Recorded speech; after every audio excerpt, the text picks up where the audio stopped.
자, 시작해 봅시다. 자, 오늘은 5월 종로에서 출제됐던 사설 모의고사 중 물리 1 문제를 한번 좀 다뤄보도록 할게요. 자, 역시 기존에 여러분들 이제 문제를 좀 먼저 풀어봤고요. 자, 채점까지 완료했는데 영 표정이 안 좋아요. 자, 질문 받으면서 특히 어려운 문제들 좀 풀어보도록 하겠습니다. 자, 먼저 앞 페이지에 1번부터 5번까지 문제가 쭉 나와 있는데, 자, 그 중에서 혹시 먼저 풀어야 될 문제는 3번, 4번, 5번? 좋습니다. 아무래도 느낌상 20문제를 다 풀 것 같다라는 이런 좀 기분이 드네요. 자, 3번 문제부터 한번 차근차근 보도록 하죠. 자, 그림과 같이 출발선에 정지해 있던 물체가 중간선과 도착선을 각각 V와 2분의 V의 속력으로 통과를 했고요. 출발선에서 정간선까지, 중간선에서 도착선까지 물체는 각각 등가속도 직선 운동하였고 거리는 L로 동일했습니다. 자, 출발선에서 중간선, 중간선에서 도착선까지 이동하는 동안에 가속도의 크기를 각각 A1과 A2라고 했을 때 이때 A1 대 A2의 B는 하고 물어봤습니다. 자, 지금 상황은 물체가 일단 출발을 해서 중간 지점을 거쳐 도착 지점까지 갈 건데 이때 똑같은 거리를 이동을 하거든요. 똑같은 거리 L만큼을 이동을 해요. 그죠? 각각의 구간들이 L이죠. 그지? 여기까지가 L, 여기까지가 2L. 그런데 처음 초기 속력은 얼마? 0이었거든요. 근데 지금 현재 L까지 가는 동안에 등가속도 운동을 해서 속력이 얼마까지? V까지. 그죠? 그리고 나서 나중에 얼마까지? 2분의 V까지. 이렇게 지금 속력이 바뀌었네요. 그런 상태에서 여러분들에게 지금 현재 이 첫 번째 구간의 가속도와 두 번째 구간의 가속도 A1과 A2를 계산하라 그랬거든요. 자, 그러면은 우리가 이제 가속도 이러면은 당연히 시간과 속도의 변화량을 알면은 시간 변화, 단위 시간분의 속도 변화량으로 가지고 계산할 수가 있을 겁니다. 그죠? 그러면은 지금 현재 속도 변화량은 알아요. 첫 번째 구간에서는 V, 그리고 나중에서는 결과적으로 2분의 V, 이런 식으로 이제 각각 우리가 나타날 수 있을 거거든요. 그러면은 지금 현재 우리가 이 각각의 속도의 변화량으로 가지고 시간을 계산하려면은요, 결과적으로 따로 이제 우리가 또 시간을 계산하는 과정이 있어야 될 겁니다. 그죠? 그러니까 첫 번째 구간에서 얼마만큼의 시간이 걸리는가, 그 다음에 두 번째 구간에서 얼마만큼의 시간이 걸리는가, 그것을 알게 된다면 결과적으로 A1 대 A2의 가속도의 비를 알 수가 있을 거거든요. 오케이? 그러면은 예를 들어 첫 번째 구간에서의 시간을 T1, 두 번째 구간에서의 시간을 T2라고 가정을 한다면은요, T1부터 이제 먼저 한번 계산을 해보자 이거죠. 오케이? 지금 첫 번째 구간에서 하는 운동은 등가속도 직선 운동. 이때 거리 L만큼을 등가속도 직선 운동을 하게 되죠. 그랬을 때 걸리는 시간은 전체 이동 거리를 평균 속도로 나눠주면 될 거거든요. 이해되십니까? 그럼 우리가 등가속도에서 보는 평균 속도는요, 처음 속도와 나중 속도를 더한 값의 절반이죠. 그죠? 따라서 T1을 계산을 해보면은 이때 T1은 속력분의 거리니까, 그죠? 평균 속력부터 먼저 쓰면 되겠네요. 이때 처음 속력력, 나중 속력 V. 그지? 그러면은 지금 현재 평균 속력은 각각 둘을 더한 V에서, 그지? 절반이니까 2분의 V만큼이겠네요. 그것을 L만큼을 가는 거죠. 여기까지 이해되셨습니까? 그러면은 이거 얼마 걸려요? 얼마 걸려요? V분의 2L 걸리겠네요. 오케이? 이만큼의 시간이 걸리는 거죠.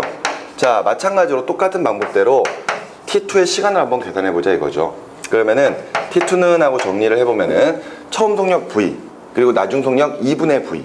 그럼 둘을 더해주면은 2분의 3V가 되겠네요. 그죠? 2분의 3V를 또 2로 나눠야 되는 거니까. 그지? 얼마? 4분의 3V가 돼야 되겠죠. 4분의 3V분의 L. 그럼 정리해보면은 3V분의 4L이 되겠네요. 오케이? 이렇게 초가 걸릴 겁니다. 근데 우리는 이게 정확한 시간이 필요한가요? 아니거든요. 시간이 정확한 게 필요한 게 아니라 어차피 비를 따지는 거니까. 그지? 요 시간과 요 시간의 비가 몇 대 몇이냐, 그것만 따져주면 되겠죠. 그러니까 T1 대 T2는 하고 정리해보면은 각각 3V로 바꿔주면 되겠죠. 3V로 바꿔주게 되면은 위에다가 3 곱하면 6L, 여기는 4L이니까 몇 대 몇? 6L과 4L이니까 3대 2만큼이다. 됐습니까? 자, 그럼 이번에는 이제 가속도를 생각하면 되겠죠. 가속도 A1 대 A2의 비만 따지면 되거든요. 그러면은 A는 지금 현재 시간이 3만큼 걸렸어요. 그죠? 그러면서 속도 변화량은 V에서 0을 빼주면 되겠죠. 됐나요? 마찬가지로 지금 가속도 A2는요. 그지? 시간이 얼마 걸렸어요? 2 걸렸거든요. 그죠? 그 상태에서 속도의 변화량은 나중에서 처음 빼주면 되니까 2분의 V 마이너스 V 이렇게 해주면 되겠네요. 그죠? 이거는 0에서 마이너스 V를 빼줘야 되겠군요.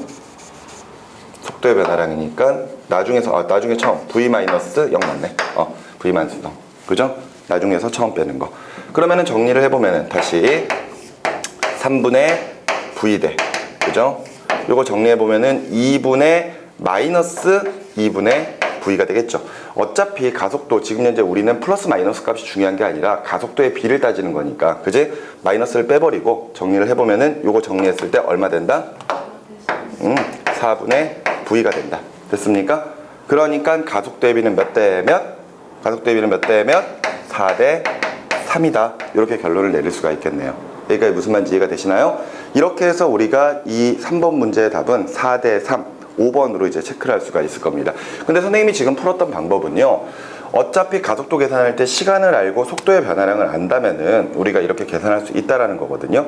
그런데 이 방법 말고도 또 다른 방법으로 풀 수가 있습니다. 예를 들어서 등가속도 직선 운동이잖아요. 등가속도 직선 운동이니까 등가속도 직선 운동하면 무조건 생각나야 되는 공식이 3가지가 있어요. 그죠? 그랬을 때 V는 V0 플러스 AT가 있었고요.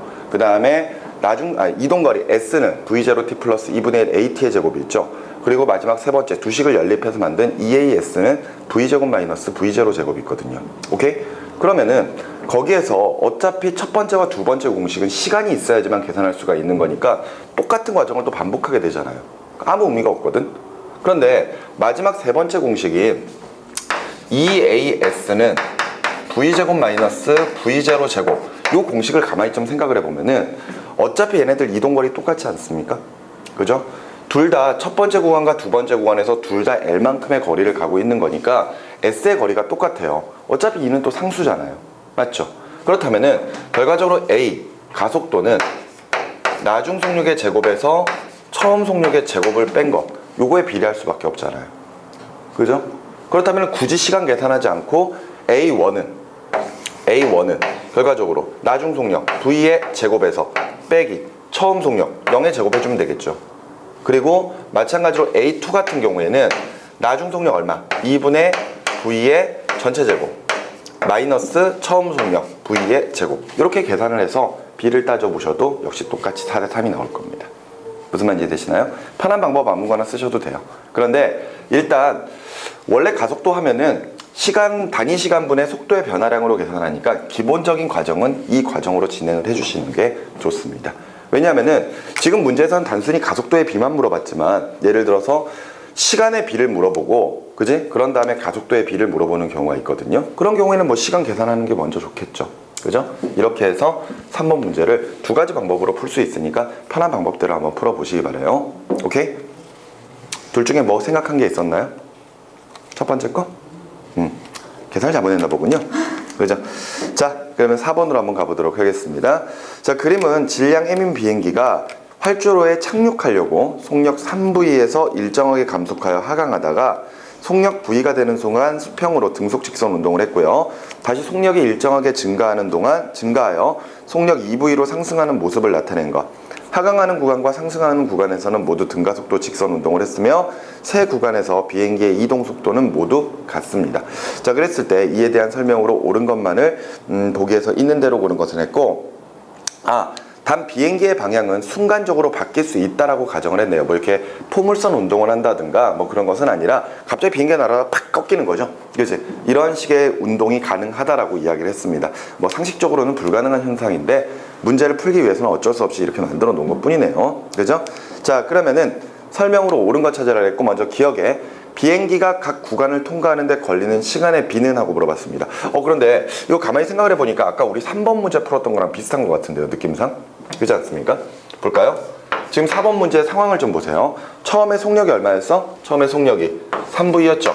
그죠? 그런데 얘가 일정하게 가서 얼마? V로 바뀌었어요. 그러고 나서 또다시 계속해서 V로 이동을 하다가 나중에 속력이 2V로 바뀌거든요. 맞죠? 근데 지금 현재 요 사이의 거리는 같다 그랬습니다. 문제에서. 그지? 그럼 역시 마찬가지로 모든 거리를 L이라고 하자고요. 오케이? 그럼 지금 현재 물어봤던 시간의 B, 그러니까 예를 들어서 첫 번째 구간 시간 T1, 두 번째 구간 시간 T2, 세 번째 구간 T3라면은요, 이때 각각 시간은 평균 속력분의 이동 거리로 가지고 생각할 수 있을 거거든요. 이해되십니까? 그러면은 첫 번째 T1은요, 그지? 평균 속력 3V에서 V로 바뀌었으니까 2를 더해주면은 4V, 그죠? 4V에서 2로 나눠주게 되면은 얼마? 2V 나오죠. 2V를 2로 나눠줘야 될 거 아니에요, 그죠? 오케이? 평균 속력이니까 4V에서 2로 나눈 게 2V지, 그지? 그래서 2V분의 얼마? 거리 L. 됐나요? 마찬가지로 T2 계산할까요? T2 같은 경우에는 어차피 V로 일정하니까 속력 그냥 V네요, 그죠? 그 사이에서 L만큼 갈 겁니다. 됐나요? 그리고 나서 마지막 세 번째 T3는요, T3는 지금 현재 V에서 2V, 3V가 되겠네요. 3V를 2로 나누면은 1.5V. 됐죠? 1.5V분의 얼마? L. 됐나요? 그러면 어차피 시간의 B니까 양변 다 똑같이 만들어주도록 할게요. 오케이? 얼마로 바꿀까? 6으로 바꿔볼까? 6? 6. 그러면은 6으로 바꾸면은 T1 대 T2 대 T3는 각각 6V가 되게 되면은 3L, 그 다음에 6L, 그 다음에 얘는 4니까 4L. 오케이? 이렇게 정리되겠죠? B는 몇 대 몇 대면 3대 6대 4가 걸리겠네요. 이해되셨습니까? T1이 가장 짧고요, T2 가장 길고 T3, 그러니까 2대 4대 3이다. 이거는 틀린 말이 되겠네요. 됐습니까? 3대 6대 4 이렇게 이제 나와줘야 되겠죠. 자, 그리고 나서 두 번째 니은, 하강하는 구간과 상승하는 구간에서의 가속도의 크기의 B는 하고 물어봤습니다. 요 구간 하강 구간, 그 다음에 요 구간 상승 구간, 그죠? 그랬을 때 뭐 물어봤어? 가속도의 B 물어봤거든요. 가속도 앞서 우리 풀어봤던 거랑 똑같은 문제잖아요. 지금 3번하고 4번이 완전히 똑같은 문제처럼 보여요, 느낌상. 오케이? 그러면은 요 구간에서의 가속도를 A1, 그 다음에 여기서의 가속도를 A2라고 할게요. 오케이? 자, 그러면은 이때 A1은요, 시간분의 속도 변화량. 어차피 근데 시간 B만 알면 되잖아요, 그죠? 요게 지금 하강이고 요게 지금 상승입니다.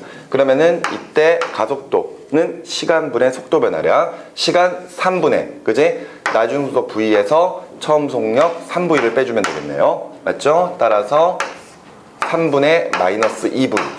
자, 이만큼의 가속도가 나타나야 될 거고요. 자, 두 번째 A2는요, 상승하는 구간입니다. 시간 몇 초? 4초 동안에, 그지?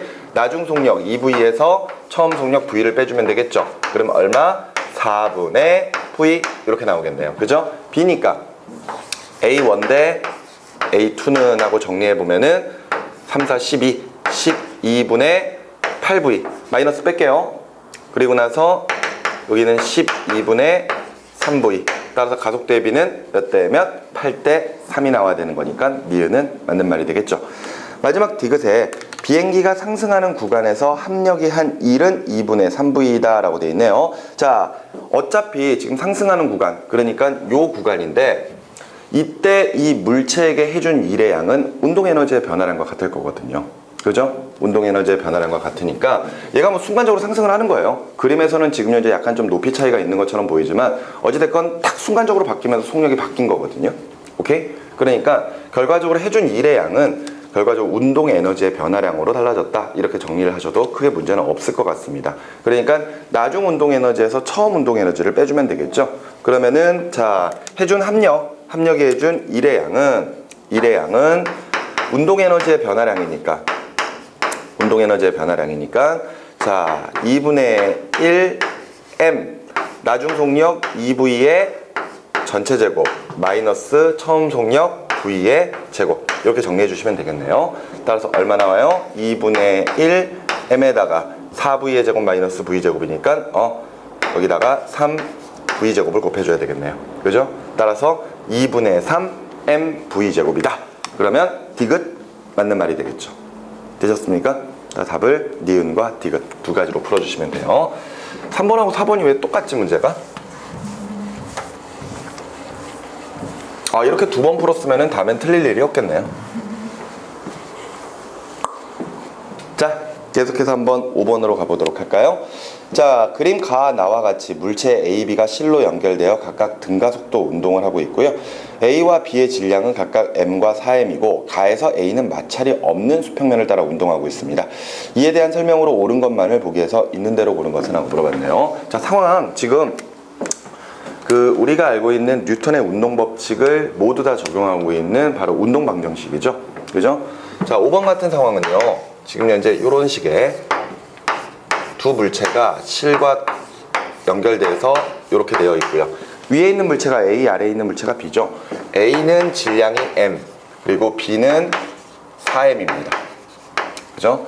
두 번째 상황은 지금 고정도를 해 양쪽으로 물체가 매달려 있는 상태이고 여기가 지금 A, M, 여기가 B, 4M입니다.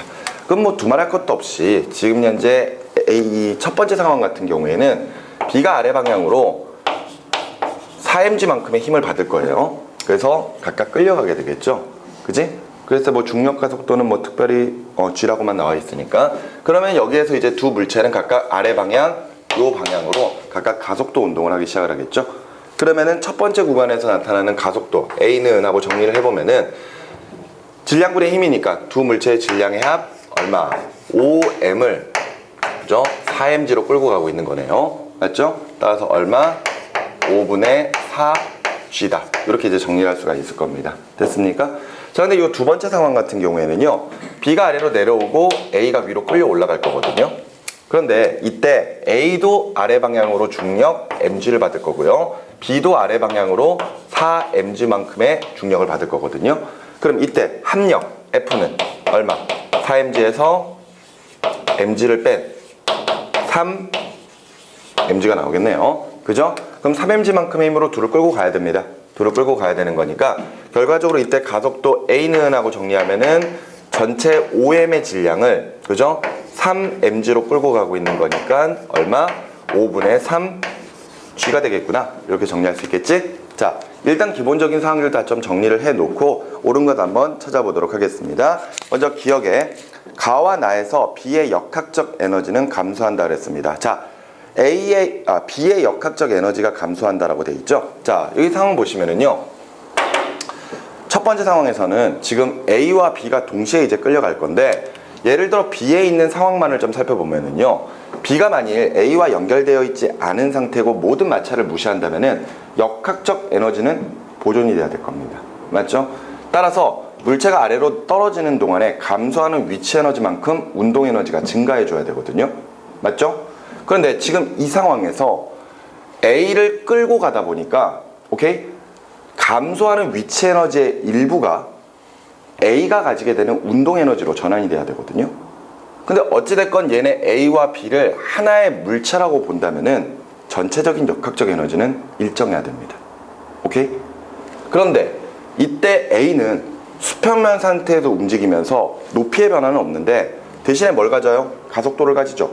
가속도를 가지게 되면 당연히 시간이 지날수록 속력이 빨라지니까 운동 에너지가 증가할 거거든요. 그죠? 그러니까 결과적으로 지금 현재 B가 아래 방향으로 떨어지면서 감소한 위치 에너지로 A의 운동 에너지와 B의 운동 에너지를 만들어 줘야 되거든요. 따라서 B는 자기 스스로 감소하는 위치 에너지 전부를 다 가질 수는 없죠. 이해되십니까? 따라서 첫 번째 상황에서 지금 현재 B의 역학적 에너지는 감소를 할 수밖에 없습니다. 여기까지 이해되시나요? 마찬가지로 이 상황도 동일한 상황인 거잖아요. 지금 보면은 B가 아래로 떨어지는 동안에 B 혼자 떨어진다면은 감소하는 위치 에너지만큼 운동 에너지가 증가해 버리기 때문에 역학적 에너지가 증가할 거란 말이에요. 그런데 어찌됐건 B를 끌고 가야 되잖아요. 이때 B를 끌고 가는 동안에 앞서 저 상황에서는 감소하는 B의 위치 에너지가 A의 운동 에너지만 만들어주면 되거든요. 근데 지금 이 상황에서는 B가 아래로 떨어지면서 감소한 위치 에너지가 A를 끌고 올라가면서 지금 현재 속도가 빨라지게 될 테니까 가속도가 있으니까요. 운동 에너지를 만들어줘야 되죠. 거기다가 높이까지 높아지니까 위치 에너지까지 또 만들어줘야 되거든요. 그죠? 그리고 나서 또 자신의 운동 에너지를 또 가져야 되니까. 그지? 그러면은 앞선 저 상황보다 훨씬 더 많은 양의 역학적 에너지가 감소를 할 수밖에 없겠죠. 그렇기 때문에 기억에 B의 역학적 에너지는 가와 나에서 모두 감소한다. 맞는 말이 되겠죠.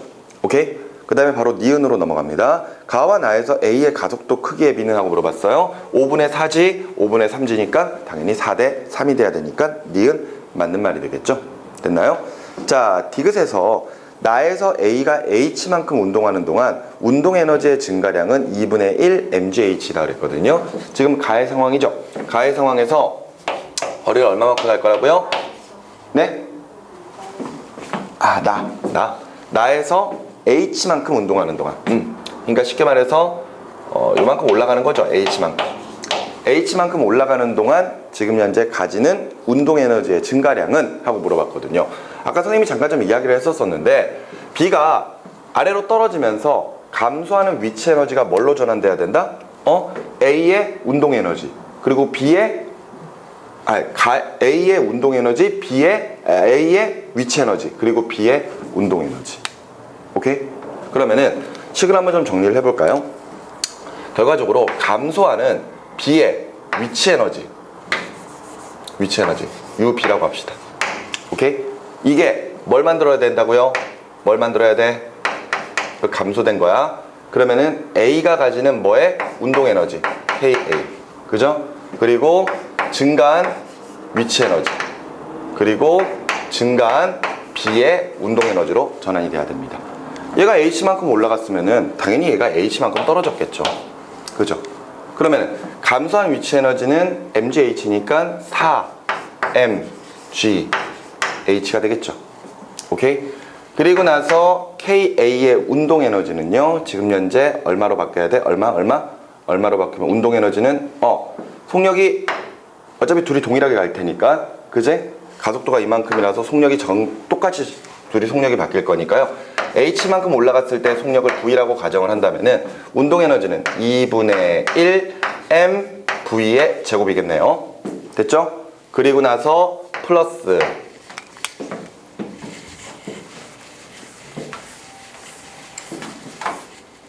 A가 증가한 위치 에너지는 mgh로 표현할 수 있겠죠? 그리고 나서 B가 가지는 운동 에너지는 2분의 1 4m의 V의 제곱이 될 겁니다. 됐습니까? 그럼 좀 식을 좀 정리를 해보면은요. 넘겨서 3mgh는 하고 정리했을 때 지금 2분의 1mV의 제곱 플러스 요거 정리해보면은 얼마야? 2mV의 제곱 이렇게 바뀔 수가 있겠죠. 그런데 정리를 이렇게 해보면은 지금 우리가 계산해야 되는 건 뭐예요? 운동 에너지의 증가량이거든요. 요것만 찾으란 이야기야. 요것만. 맞지? 그런데 지금 보시면은 3mgh를 얘네들이 나눠 가져야 되거든? 이거 몇 대 몇이야? 몇 대 몇이에요? 1대 4잖아요. 그죠? 그러면 당연히 3mgh 중에 전체 5분의 1을 얘가 가질 거고 얘는 5분의 4를 가질 거 아니야. 이해됩니까? 따라서 2분의 1 mv의 제곱은 어떻게 정리할 수 있다? 요거의 얼마? 5분의 1. 이해되죠?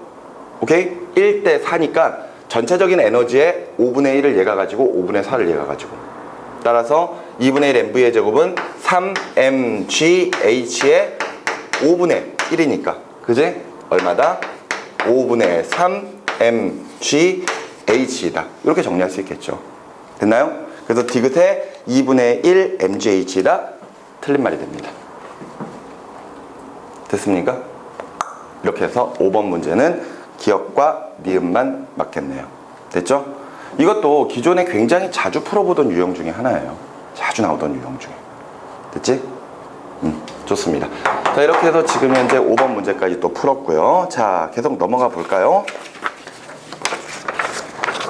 자, 계속 넘어가서 6번부터 10번까지 중에 6번부터 10번까지 중에 8, 9, 10번 좋습니다. 자, 한번 계속해서 가보도록 할게요. 자, 8번입니다. 그림은 연직 아래 방향으로 운동하면서 일정하게 속도가 감소하는 엘리베이터를 나타낸 것이고 이때 가속도의 크기는 A 그리고 저울 위에 질량 M인 물체를 올려놓고 A는 엘리베이터 안에서 그리고 B는 지면에 서 있고요. 그지? 이에 대한 설명으로 옳은 것만을 보기 위해서 있는 대로 옳은 것은 하고 물어봤습니다. 자, 지금 상황, 지금 8번의 상황은요. 엘리베이터가 운동 방향이 어느 방향? 아래 방향. 그죠?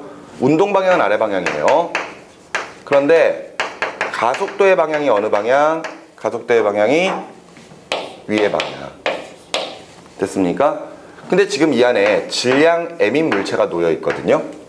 그러면은 질량 M인 물체는 원래부터 중력 mg를 받죠. 오케이? 그런데 이렇게 가속도 운동을 하게 되면은 관성력이 작용을 할 겁니다. 이때 관성력은 그 물체의 질량에다가 가속도를 곱해주면 되는데 방향은 어느 방향? 가속도의 방향과 반대 방향. 그죠? 그렇다면 위쪽으로 가속도가 가해진다면 당연히 관성력은 어느 방향? 아래 방향. 그죠? 그래서 질량 m에 가속도 a를 더한 것만큼, a를 곱한 것만큼이겠네요. 따라서 지금 현재 질량 m인 물체의 무게를 측정한다면은 원래 중력 mg에 같은 방향으로 작용하는 ma의 가속도가 더해져서 요만큼의 무게가 측정이 되게 될 겁니다. 됐습니까? 그리고 지금 A는 지금 내부에 사람이 타고 있는 상태이고 B는 지면에 서 있는 상태이고요. 자, 이랬을 때 설명으로 옳은 것만 골라보도록 할게요. 자, 먼저 기억에 저울에 나타난 눈금은 mg보다 크다. 그럼요. 지금 무게를 잴 때 그냥 mg뿐만이 아니라 관성력 ma까지 더해져 버리거든요. 그렇기 때문에 저울의 눈금은 ma만큼 더 커져야 됩니다. 그렇기 때문에 기억은 맞는 말이 되겠고요. 계속해서 니은입니다. A가 보았을 때 물체에 작용하고 있는 합력의 크기는 mg이다 그랬습니다. 자, 지금 A의 상황이거든요. A는 지금 저울과 함께, 이 물체와 함께 엘리베이터 내부에 있는 상태예요. 그러면은 A도 동일한 가속도를 받고 있겠죠. 오케이? 동일한 가속도를 받고 있기 때문에 지금 현재 물체와 이 사람은 둘 다 엘리베이터라고 하는 가속 좌표계 내에 있는 상황이라고 볼 수가 있습니다. 그랬을 때 물체에 작용하는 합력의 크기거든요. 잘 생각을 해보세요. 결과적으로 A가 봤을 때, A라고 하는 사람이 봤을 때 물체는 그 가속도 좌표계 내에서 함께 운동하고 있기 때문에 물체는 그 자리에 가만히 정지되어 있는 것처럼 보이겠죠. 이해가 되십니까? 오케이? 잘 보세요. 이 A라고 하는 사람이 지금 현재 물체와 함께 엘리베이터를 타고 내려오고 있는 상태잖아요. 근데 A라고 하는 사람은 물론 자신이 엘리베이터를 타고 내려간다는 건 알고는 있어요. 알고는 있지만 결과적으로는 외부의 상황을 전혀 모른다라고 가정을 하고 자신이 지금 어떻게 움직이고 있는지를 모르는 상태라면은 그냥 물체는 가만히 정지되어 있는 것처럼 보일 거 아니에요. 그죠? 그렇다면 물체가 정지 상태에 있다는 이야기는 이 물체가 지금 현재 무슨 상태를 나타내고 있다? 관성 상태를 나타내고 있다. 따라서 관성 상태가 나타나려면은 그 물체에 작용하는 합력, 즉 알자임의 크기는 얼마가 돼야 된다?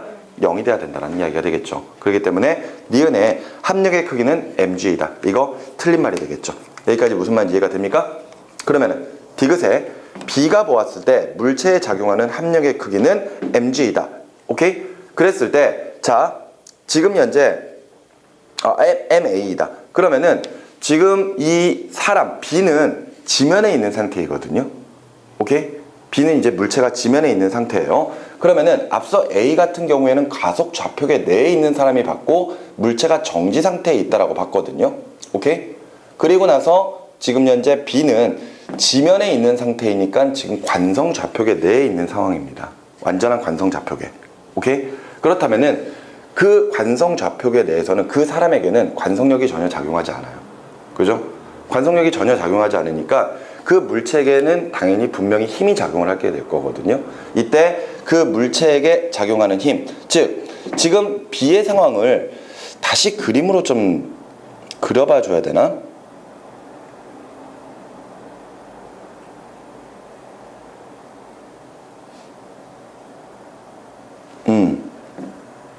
그러면 이거는 그림을 좀 그려가면서 이야기를 해야 되겠네요. 이거 상황이 조금 복잡할 수 있습니다. 되게 간단한 상황처럼 보이지만 생각보다 좀 복잡한 상황 같아요.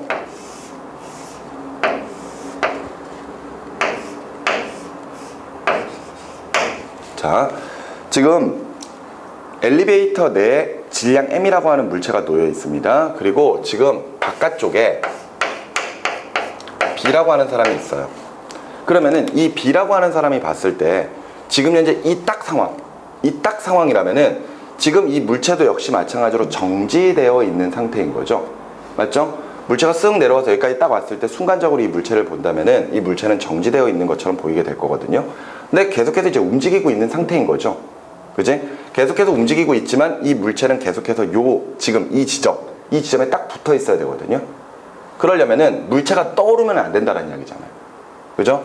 지금 여기서 이 물체에게 어떤 힘들이 작용하는지 다시 한 번만 좀 정리를 해보도록 합시다. 오케이? 자, 물체에게는 분명히 뭐가 가해져요?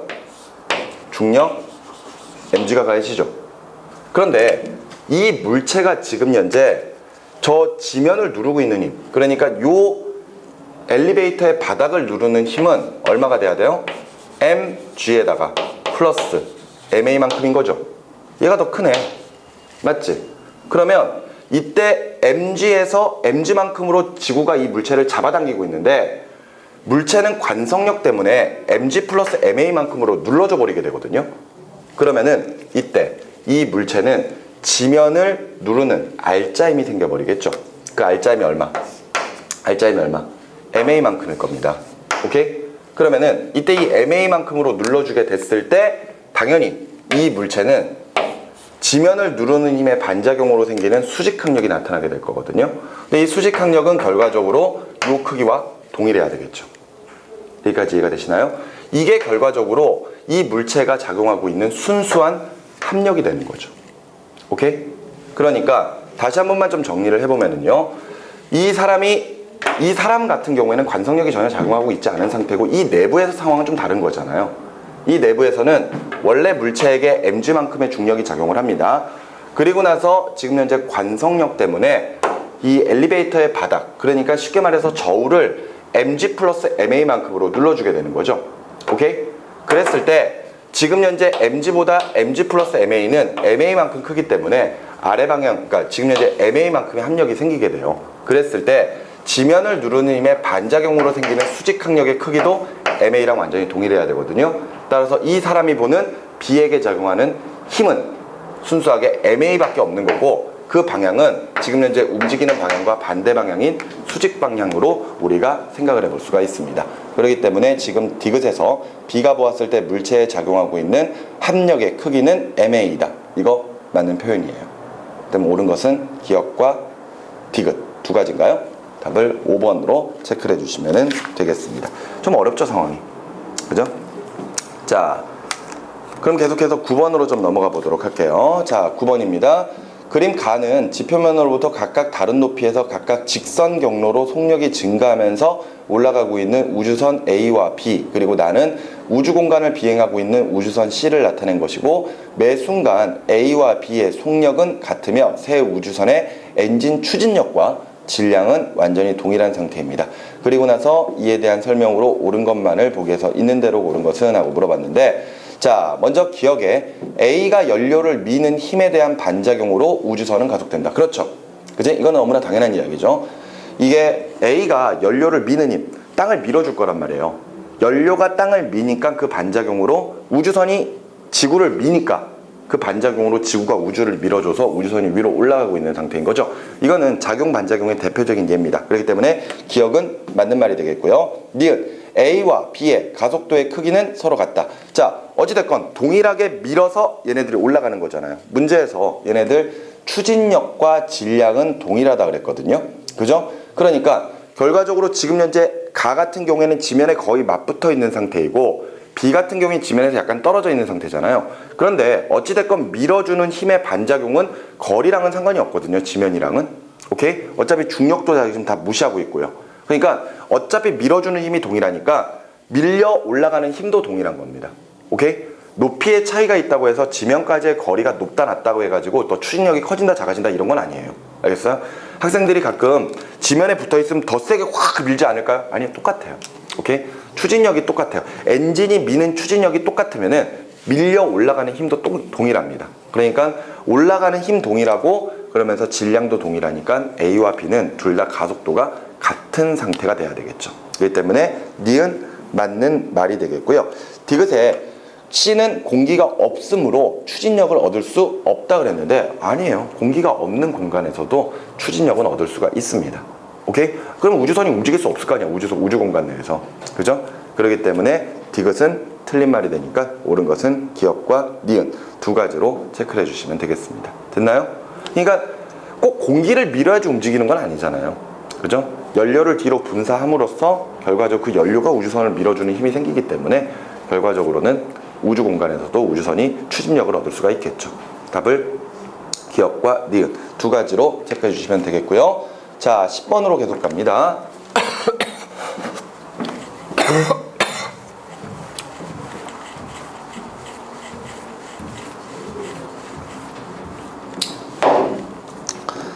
10번 그림은 우주선이 일정한 속도 v로 진행하는 동안 우주선 앞쪽에 정지된 광원에서부터 빛이 다가오고 있는 것을 나타낸 것이고 우주선 안에서 A가 측정했을 때 거리 L만큼 떨어져 있는 두 개의 전등 P와 Q에 빛이 도달하면 켜지게 됩니다.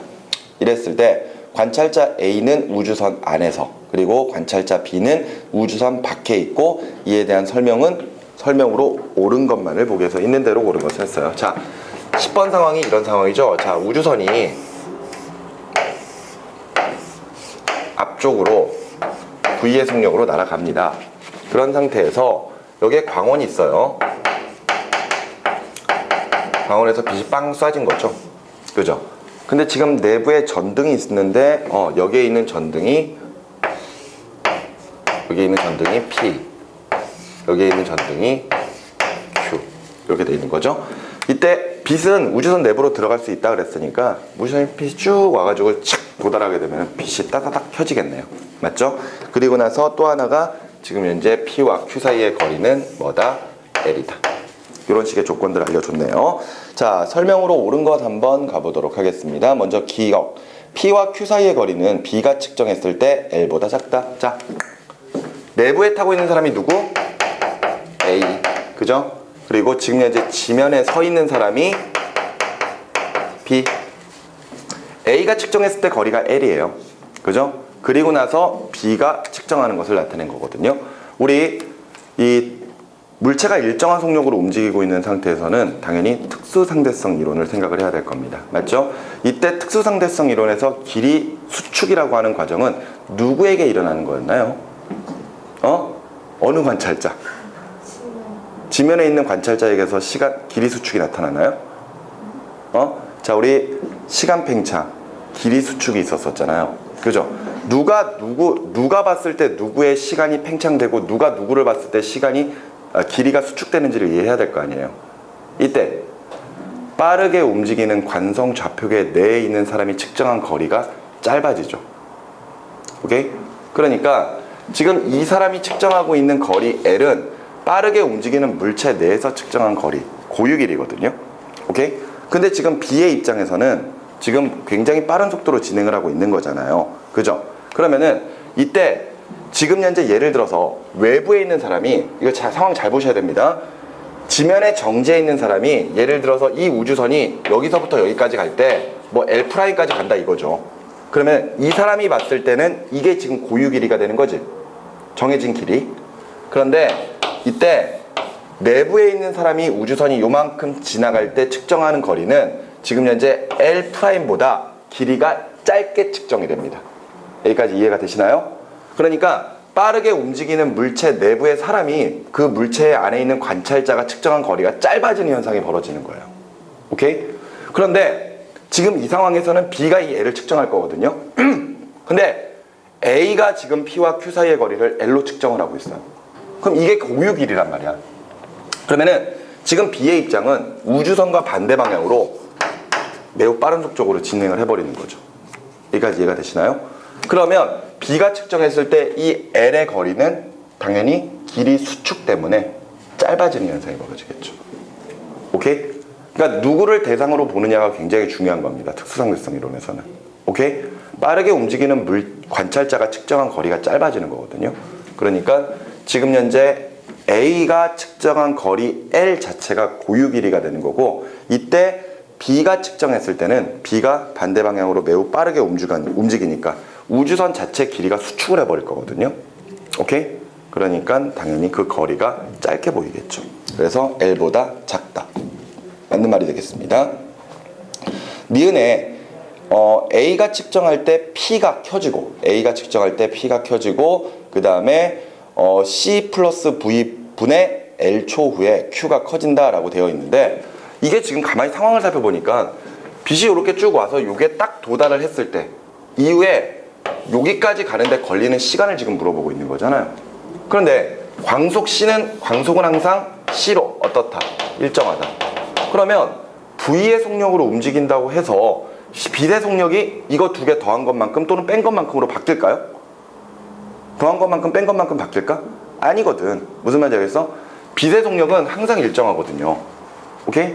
따라서 P에서부터 Q까지 가는데 걸리는 시간 자체는 결과적으로 시간은 속력분의 거리니까 광속 C분의 거리 얼마? L초 뒤에 Q에 도달을 하게 됩니다. 오케이? 예를 들어 지금 현재 나와 있는 C 플러스 V분의 L이라고 하는 것은 C로 다가가고 V로 다가가니까 그만큼 속력이 더 빨라져야 되는 거 아니냐 이건데 빛의 속력이 달라져요? 안 달라지거든요. 빛의 속력이 별로 안 달라집니다. 광속 C로 일정해야 되기 때문에 거리 L만큼을 진행하는데 걸리는 시간은 당연히 광속 C분의 L 초만큼이 나타나야 돼요. 그렇기 때문에 니은 틀린 말이 되는 거죠. 여기까지 무슨 말인지 이해가 되셨습니까? 오케이? 그리고 디귿에 P가 켜지고 Q가 켜지는데 걸리는 시간은 B가 측정한 시간이 A가 측정한 시간보다 짧다 그랬거든요. 어차피 광속은 안 변해요. 그죠? C는 일정하거든. A가 측정했을 때는 지금 현재 P가 켜지고 Q가 켜지는데 걸리는 시간은 C분의 L초예요. 그런데 B가 아까 측정을 했을 때 이 거리 L 자체가 어떻게 됐어요? 짧아졌죠. 그런데 광속 C는 일정하지. 그러면은 C분의 L에서 L보다 작은 값으로 가지고 시간이 계산이 될 테니까 전체적인 시간은 앞선 시간보다 짧게 걸리겠죠.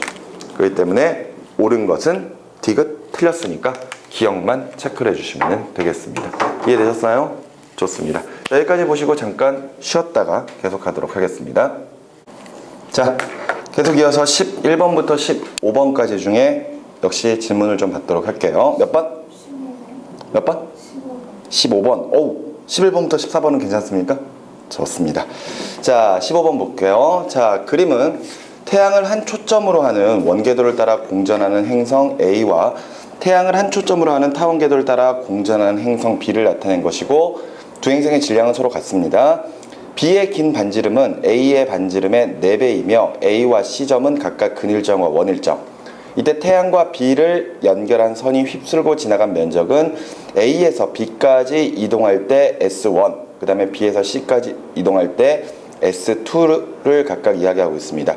이때 A가 1회전하는 동안 B가 A에서 B점까지 이동했다면 S1 대 S2는 각각 얼마가 되겠는가라고 물어봤네요. 자, 이거는 케플러의 법칙 중에 우리 면적 속도 일정의 법칙을 이야기하죠. 물론 이 과정과 함께 조화의 법칙, 그죠? 공전 주기가 과연 얼마가 될 것인가 그런 것들도 우리가 좀 생각을 해봐야 될 것 같습니다. 그죠? 지금 보시면은 A와 B는 모두 다 태양을 한 초점으로 하고 있는 행성을 돌고 있어요. 자, 태양이 있고요. 근일점이 지금 A와 C점이죠, 둘 다.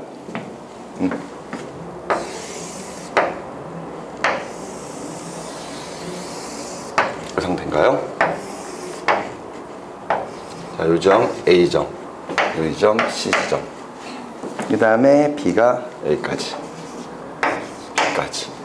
자, 그러면은 지금 현재 앞서 문제에서 이야기했었던 것처럼 B의 긴 반지름이 A 반지름의 4배라 그랬습니다.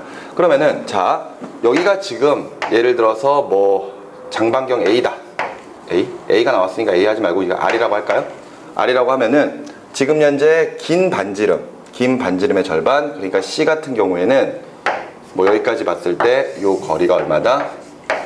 4R이다. 이렇게 이제 볼 수가 있겠네요. 우리 어차피 공전 주기가 정해져 있지 않으니까 예를 들어서 A의 공전 주기를 그냥 1년이라고 한번 가정을 해보도록 합시다. 그러니까 지금 행성 A가 뭐 뭐든지 상관은 없는 거잖아요. 예를 들어서 이게 지구라고 가정을 해보자고요. 지구. 오케이? 그리고 이제 B는 뭐 다른 녀석이고. 자, 그랬을 때 A가 지금 현재 지구라면은요, 태양으로부터 보는 반지름 R은 1AU라고 볼 수가 있을 거거든요. 그러니까 조화의 법칙은 공전주기의 제곱이 뭐와 비례해야 돼? 장반경의 세제곱에 비례를 해야 되죠. 그러니까 지구가 1년의 주기를 가지고 있다면 이때 거리가 1AU일 때 각각 제곱과 세제곱이 서로 간에 비례하는 관계를 나타내야 될 거 아니에요. 맞죠? 그러면은 이때 R의 세제곱분의 T의 제곱은 결과적으로 1로 동일을 해야 될 겁니다. 맞습니까? 그러면은 지금 현재 B라면은요, 거리가 몇 배? 4R이잖아요. 4R의 세제곱분의 결과적으로 T의 제곱이 1년이 나와야 되는 거니까, 그지? 아, B의 공전 주기는 몇 년이겠구나? B의 공전 주기는 몇 년이겠구나? 1년이겠구나. 8배니까 8년이 되겠구나. 이렇게 정리할 수 있겠죠? 됐나요?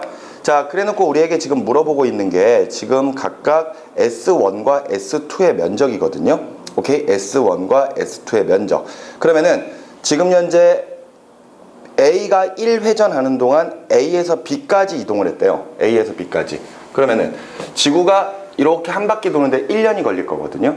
그러면은 A에서부터 B까지, 그러면은 지금 현재 요 면적이죠.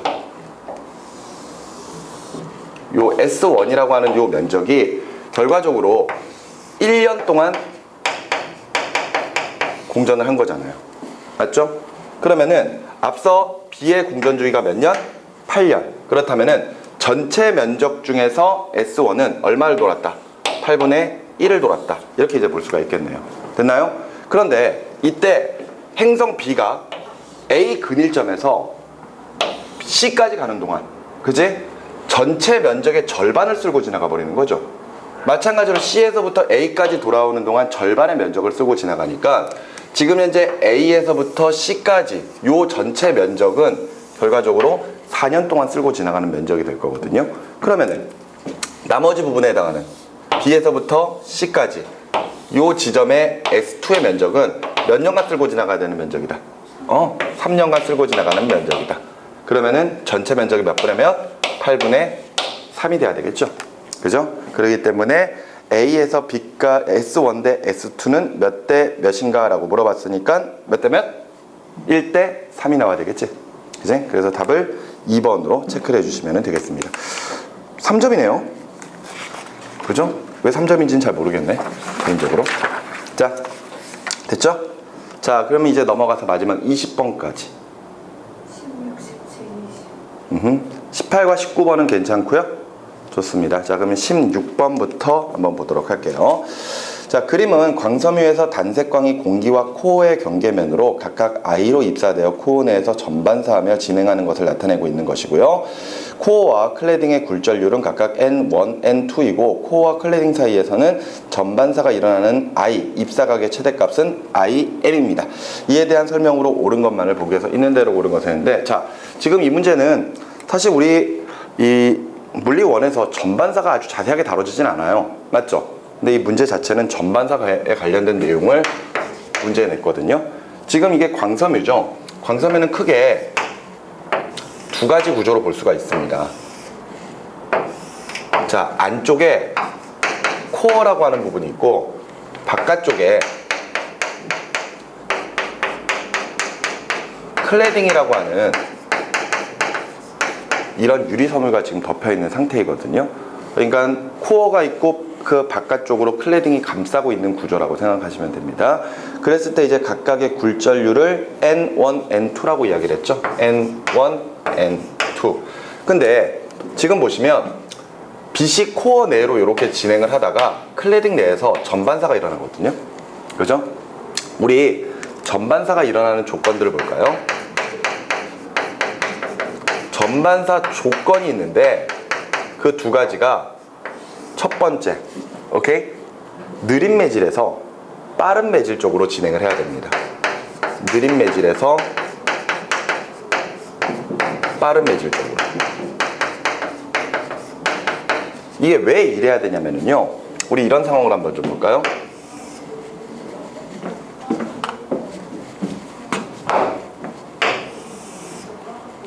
공기와 물이 있습니다. 이때 빛이 공기에서 물로 진행을 했다고 치자고요. 오케이? 그러면은 이때 이 부분에서 입사각 I가 이렇게 나타나겠죠. 그런데 이때 공기에서의 빛의 진행 속력과 물에서의 진행 속력을 비교해 보면은 누가 더 빠르죠? 공기에서의 진행 속력이 더 빠르죠.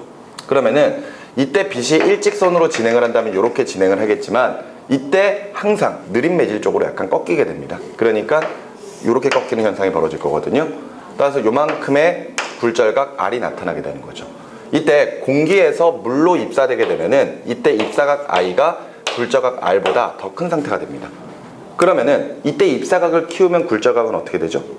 입사각을 키우면 굴절각은 어떻게 될까요? 줄어듭니까?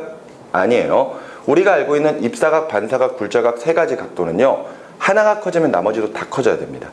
뭔 얘기냐면요, 입사각을 키울게요. 입사각을 이렇게 키워보겠습니다. 입사각을 아까보다 키우면은요, 이게 더 많이 꺾이는 게 아니라 아까 얘보다 더 많이 꺾이지만 입사각 I보다는 덜 꺾이거든요. 오케이? 그러니까 입사각이 커지면은 굴절각도 같이 커지는 현상이 벌어져요. 이때 공기에서의 굴절률을 N1, 그 다음에 물에서의 공기 굴절률을 N2라고 가정을 한다면요, 이때 1에서 2로 들어갈 때의 상대 굴절률은 N1분의 N2로 가지고 계산이 되거든요. 이때 요 값은 나중에 사인 R분의 사인 I로 계산이 됩니다. 그런데 두 물질의 매질의 종류가 달라지지 않는 이상 N1과 N2 값은 변함이 없기 때문에 결과적으로 사인 R분의 사인 I도 항상 일정한 값을 나타내야 돼요. 따라서 사인 I가 커지게 되면 사인 R도 같이 커져야 된다는 거죠.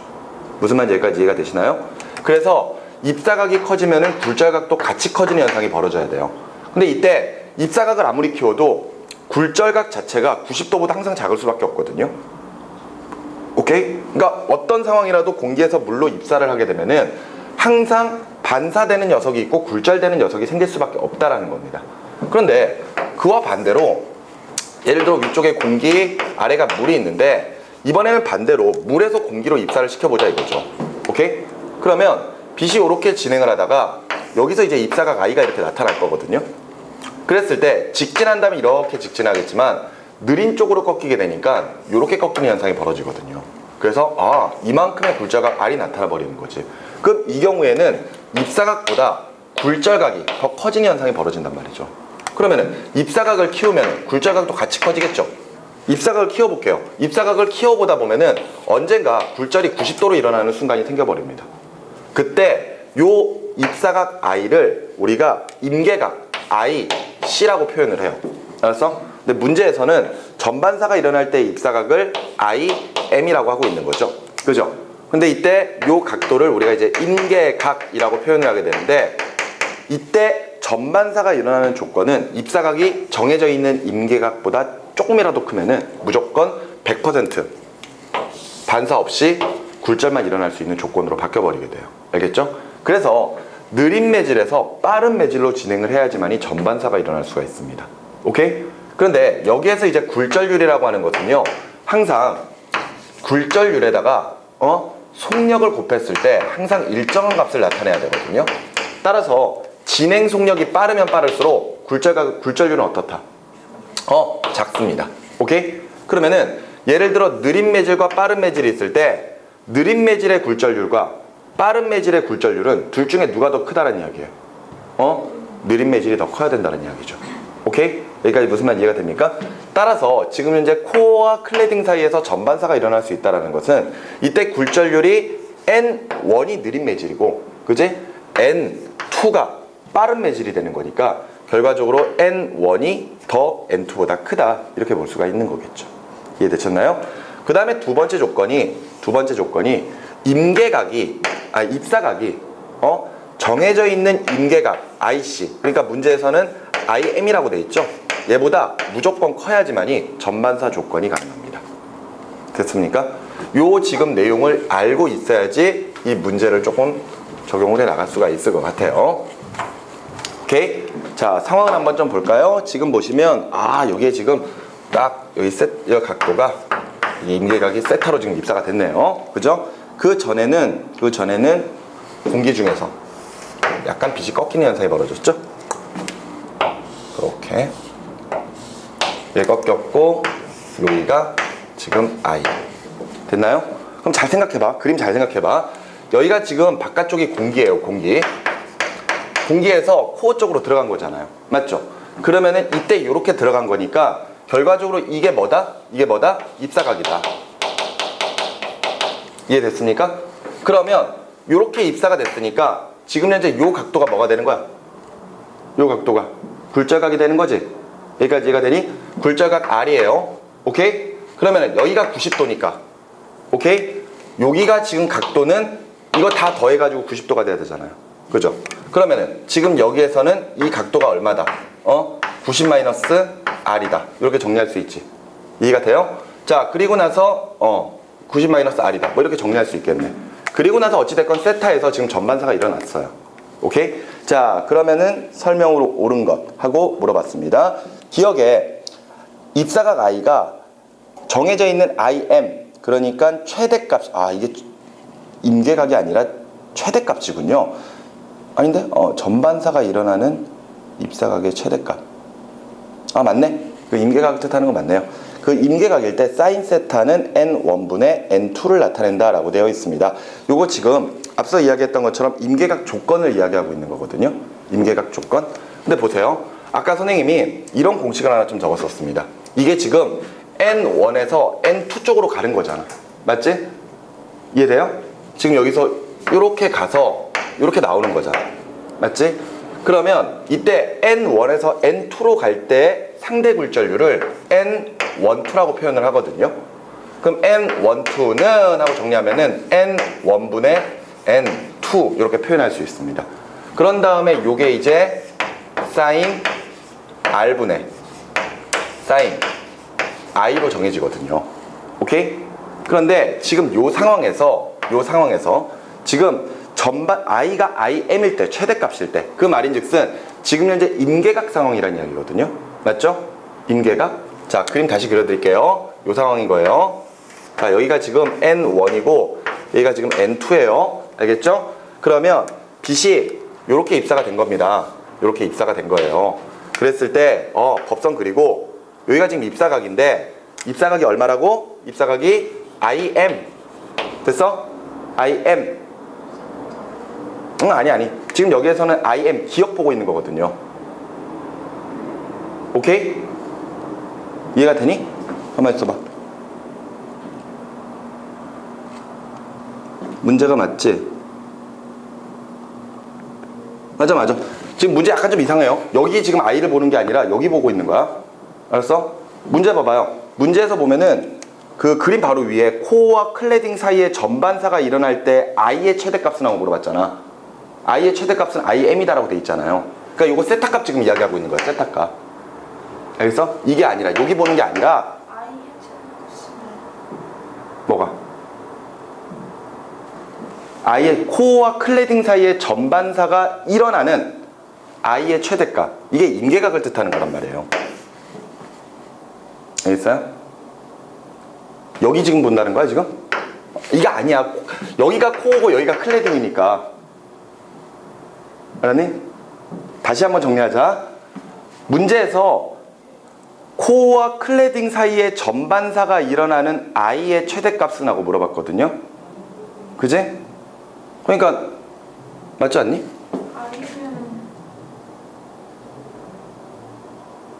i의 최대값.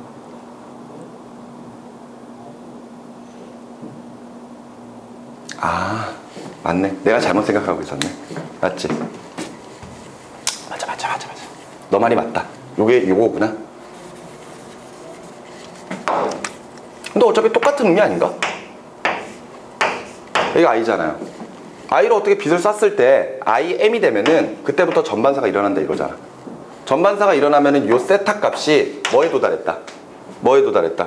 임계각 IC에 도달했다. 됐죠? 임계각 IC에 도달했다. 그러면은 아까 그림 요거 다시 한번 그릴게요. 자, 여기가 지금 코어, 여기가 클레딩, 여기가 N1, 여기가 N2예요. 그랬을 때 요렇게 들어갑니다. 요렇게 들어가면은 법선 세우고 요게 각도가 얼마? 요 각도가 세타. 오케이? 근데 이 세타가 뭐에 도달했다? 임계각 IC에 도달한 거예요. 알겠죠? 임계각 IC에 도달했다.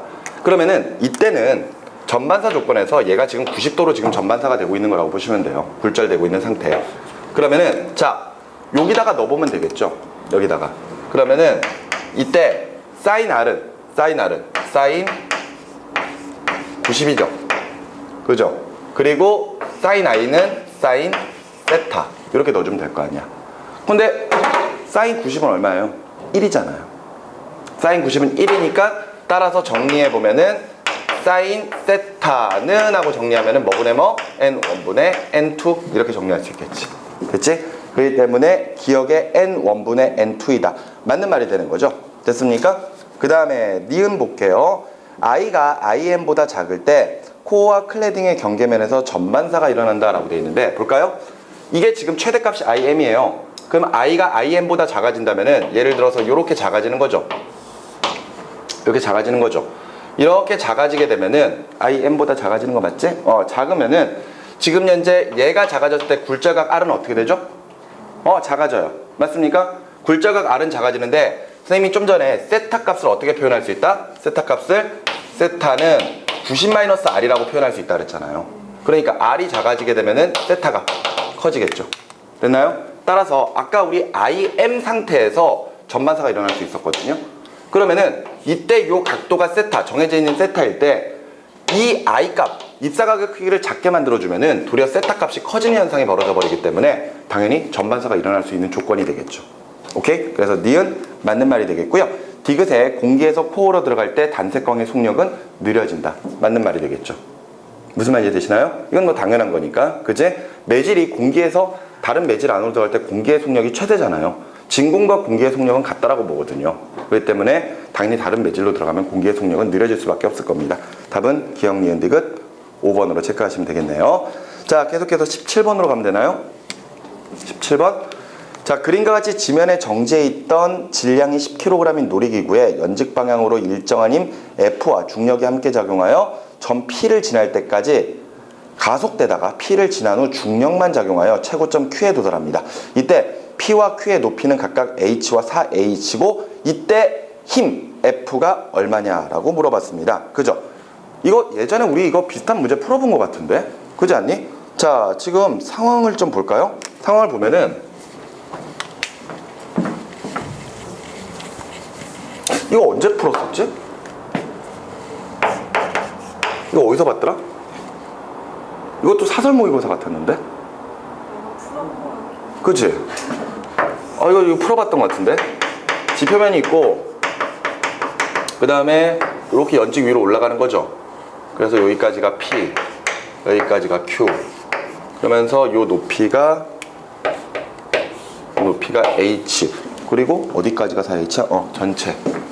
전체가 4H. 그러면은 당연히 여기까지의 거리는 얼마다? 3H다. 이게 정리가 되겠네요. 지금 질량이 10kg짜리가 위로 올라가고 있습니다. 맞죠? 그러면은 자 보자고요. 지표면에서 물체가 출발할 때는 처음 속력이 얼마? 0이죠.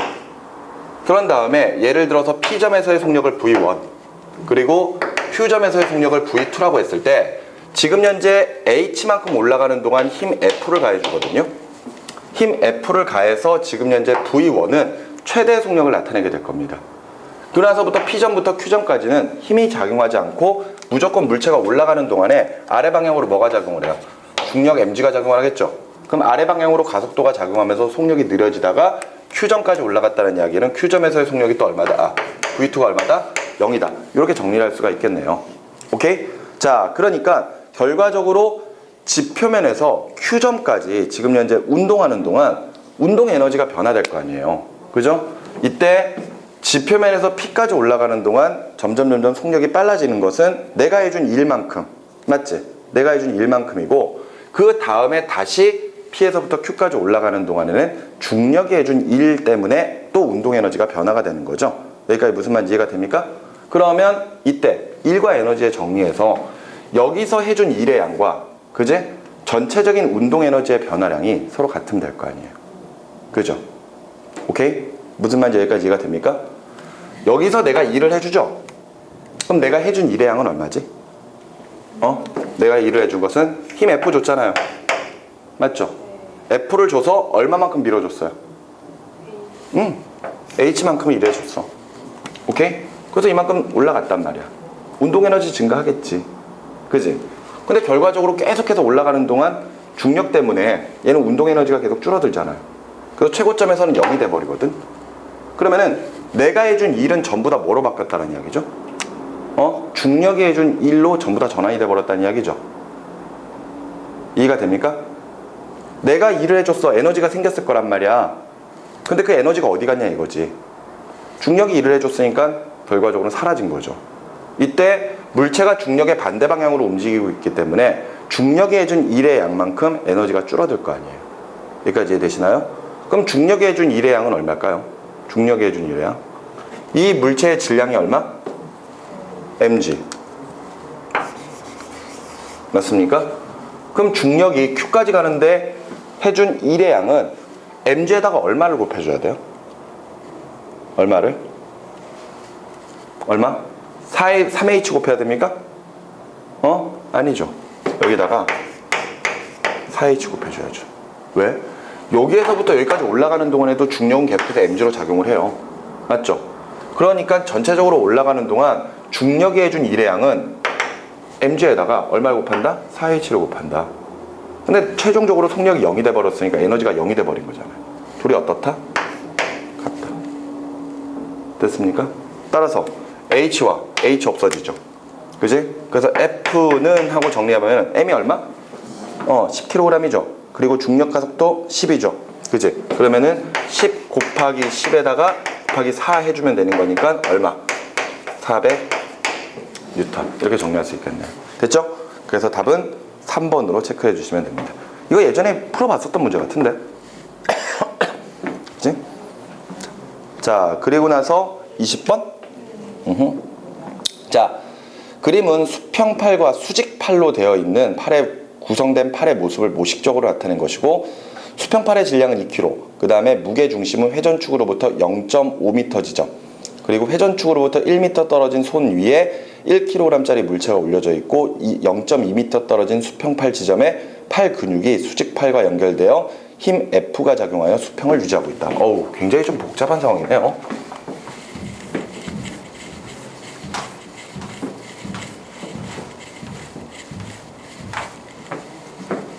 자, 그림부터 한번 좀 그려보면서 이야기를 해볼까요? 20번.